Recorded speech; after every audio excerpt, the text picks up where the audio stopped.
Film career wise I'm very satisfied. నేను చెప్పాలనుకునే చిన్నదో పెద్దదో హ్యాపీ డేసో లీడరో ఏ కైండ్ ఆఫ్ స్టోరీయో కానీ I thought I did it with heartfully honestly చెప్పాను అనమాట. ఆ వాయిస్ని కరెక్ట్గా ఇచ్చి అది చెడు అయితే చెప్పలేదు అనేది 100% చెప్పలేను కానీ మాక్సిమం చేశానని.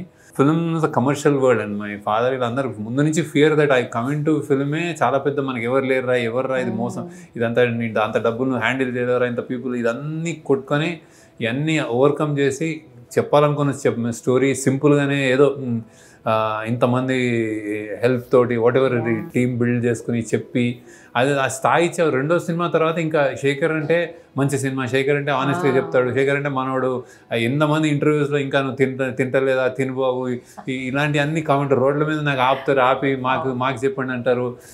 ఇవన్నీ అంటే దీస్ ఆర్ ఆల్ వేర్ ఒక డైరెక్టర్కి ఒక పర్సనల్ లెవెల్ వ్యక్తిగా డైరెక్టర్గా రెండు ఈక్వలీ ఒక ఎక్స్పెక్టేషన్ ఒక గుడ్ విల్ ఉంటుంది కదా, అది రేర్. ఇప్పటికప్పుడు మారిపోతుంది, జెన్జీ అంటున్నారు, కొత్త అటెన్షన్ స్పాన్ తక్కువ ఉన్నారు, ఇది ఏమవుతుందా అనే దగ్గరికి ఇప్పుడు కూడా నేను రెలవెంట్ అని చూపించింది. నెంబర్స్ వదిలేసి రెలవెంట్ అనేది ఉంటుంది కదా, అది వెరీ హార్ట్నింగ్. ఎందుకంటే మీరు రాసుకున్నప్పుడు you easily tend to go haywire. అంటే ఒకటి నువ్వే తప్పులు చేయొచ్చు, నువ్వే you can outgrow your I mean నీ రిపీటెడ్ అవ్వచ్చు, నీ థియరీస్ ఓల్డ్ అవ్వచ్చు, ఏదో సంథింగ్ ఇవన్నీ తట్టుకుంటూ వెళ్ళి నన్ను ఏదో నేను నిలబెడుతున్నారా అనిపిస్తుంది.